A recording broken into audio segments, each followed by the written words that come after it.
Our next speaker then is William Camacaro, who's founder of the Bolivarian Circle in New York, and has been a longtime reporter and researcher on the role of the AFL-CIO in Venezuela. Welcome, William Camacaro.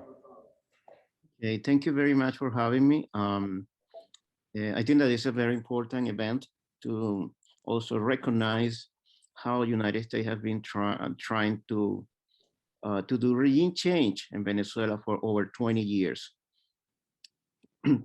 President Chavez, I also have to say that I'm a Venezuelan American citizen.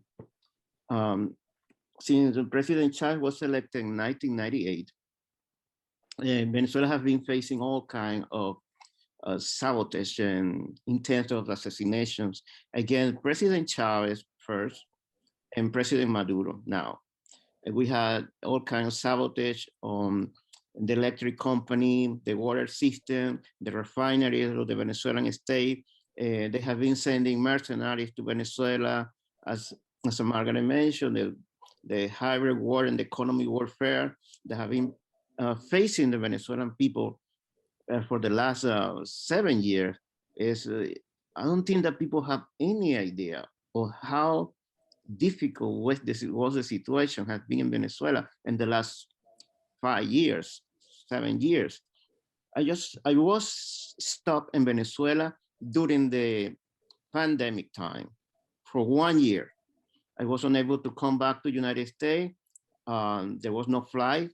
And also because Venezuela is a country that is facing a bunch of sanctions from the United States, basically it was extremely difficult to get a flight ticket to come back.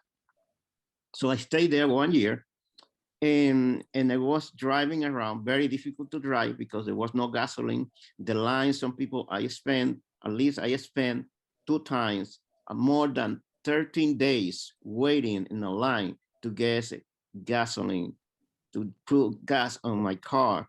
I was basically with my brother and we were taking turns because there was no gas in the entire country, thanks to the sanctions. But I wanted to drive to see the situation of the country, and I was horrified when I was able to see that, for example, that there was no gas to cook outside of Caracas. Caracas is, most of the people, when they go to Venezuela, they stay in Caracas, and they have an image, of a different image of what really is going on outside of the country, outside of the Caracas. When you go to the countryside, you can see very clear the effect of the sanctions and the population.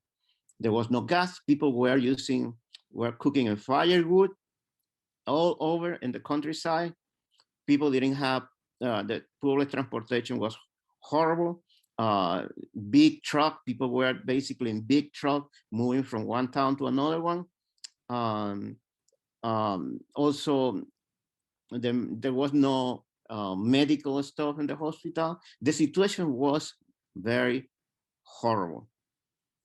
And I don't think that people that have been traveling to Venezuela, because most of the people go to Caracas, they don't have an idea of what really was happening, or has been happening. I think the situation is getting better now, but still, in the countryside is very hard. So, we have been facing in Venezuela, people have been facing this kind of all kinds of sabotage, as I mentioned. And also, I'm changing a little bit my speech because I think that Margaret said a bunch of stuff they wanted to mention, but I want to say, for example, several things about Citgo. Citgo, that was a state-owned company from Venezuela that had around 36,000 workers when Chavez got to power.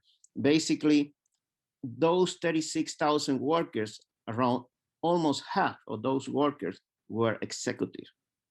Half of them were expelled by Chavez when he realized that there were so many executives in Citgo, but also, I'm sorry, in the oil company, and the oil, not Citgo, in the oil industry in Venezuela, and PDVSA. So Citgo basically the entire executive Cisco was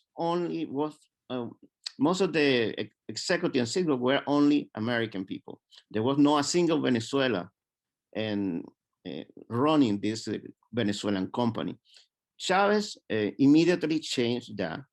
He put a bunch of Venezuelan executives to run the company, but also another important thing that he did with Cisco is that at that moment when Chavez got to power, Cisco was really getting any income to the country.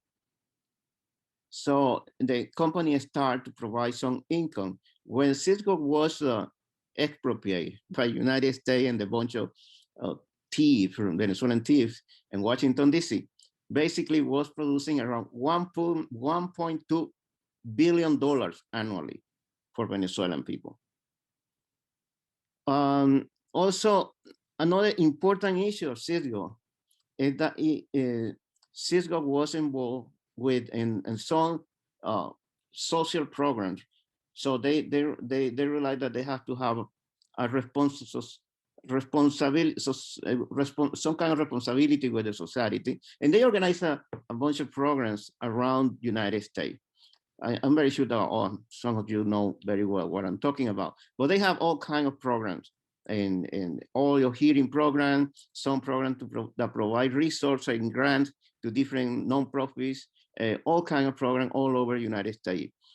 So this is a company that was not producing anything for Venezuela and suddenly was producing $1.2 billion for the Venezuelan people, but also at the same time was providing some benefits to the American people.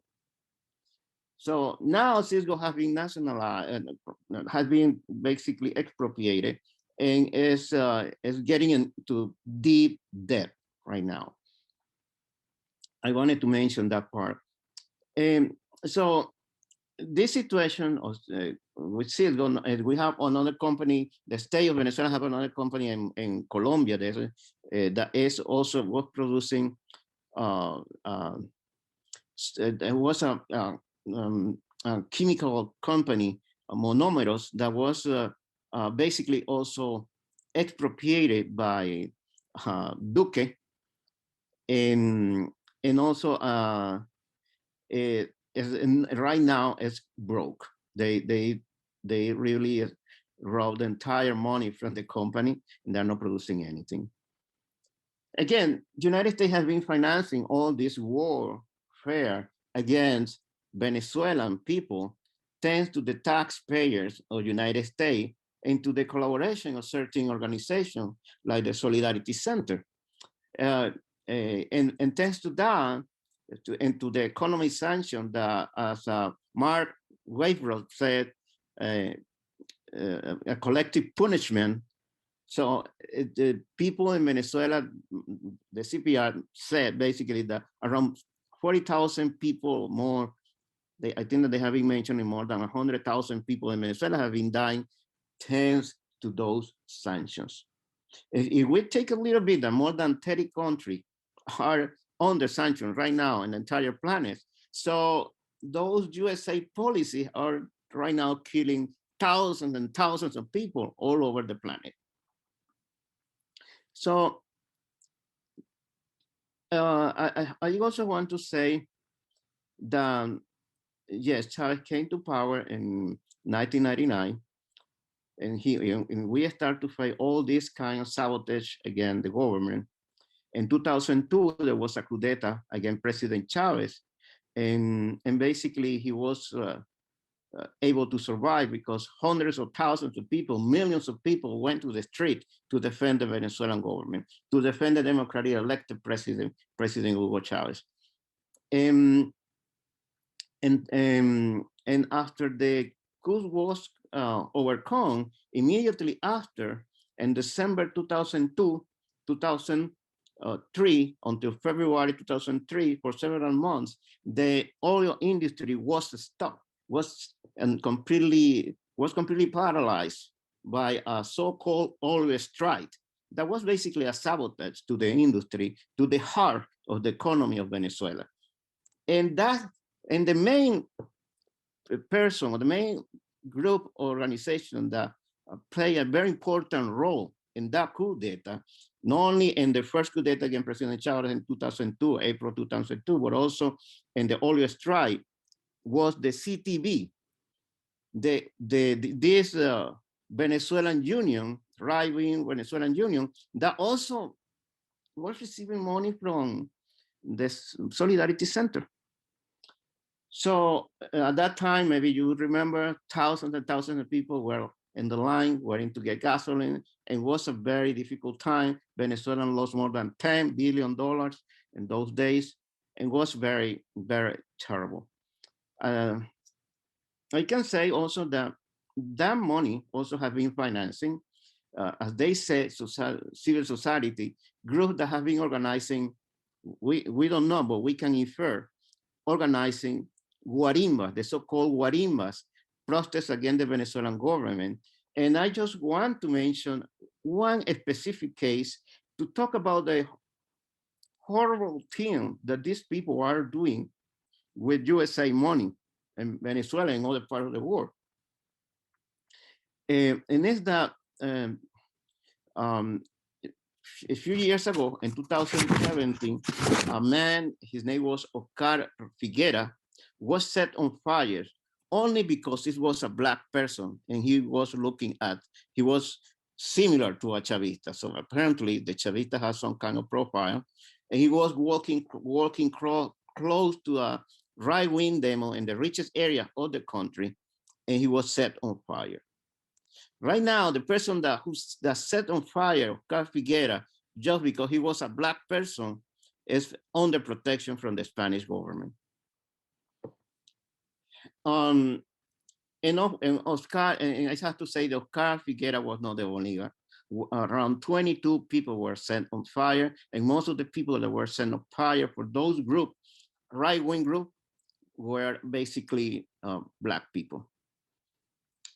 And then I want to mention, basically, I want to go deep into this question to the Solidarity Center. The Solidarity Center Venezuela and Colombia office that have been receiving almost $1 million for Colombia and Venezuelan union, that they don't explain, with no explanation giving us to how they are using that money, who they work with.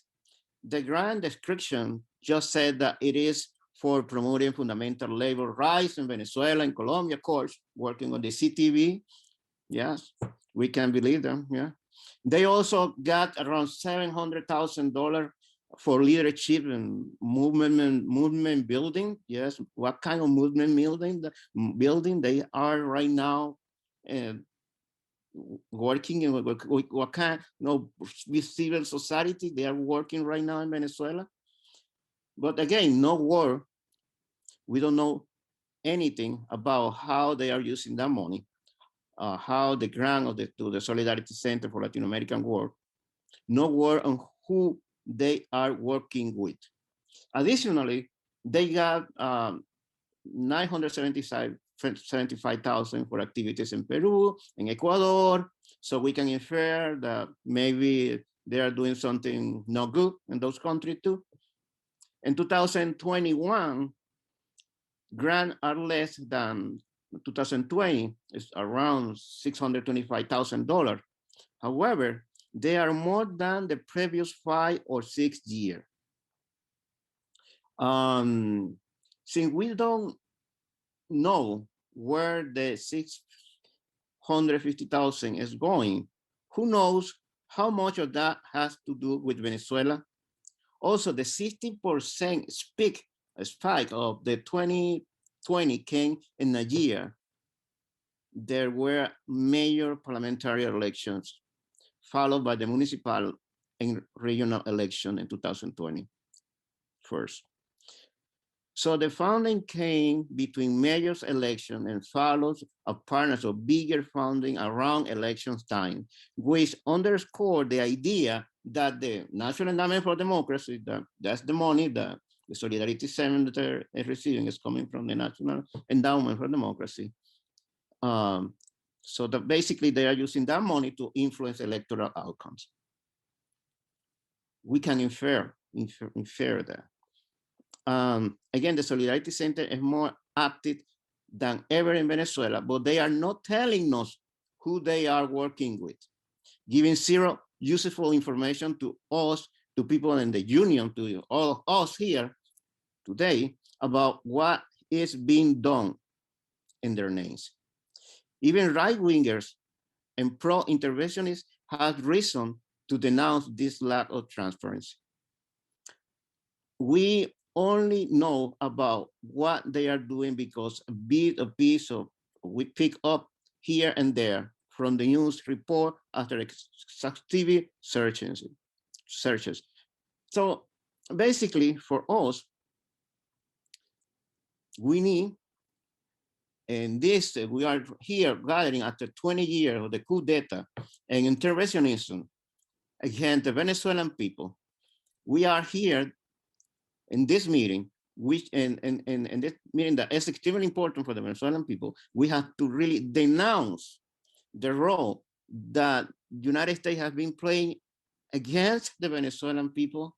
And also we have to try to find out what is the real deal of the Solidarity Center in Venezuela. That's the most important thing right now. And again, I want just to mention few things about Alexa that not too many people have been working or know very well.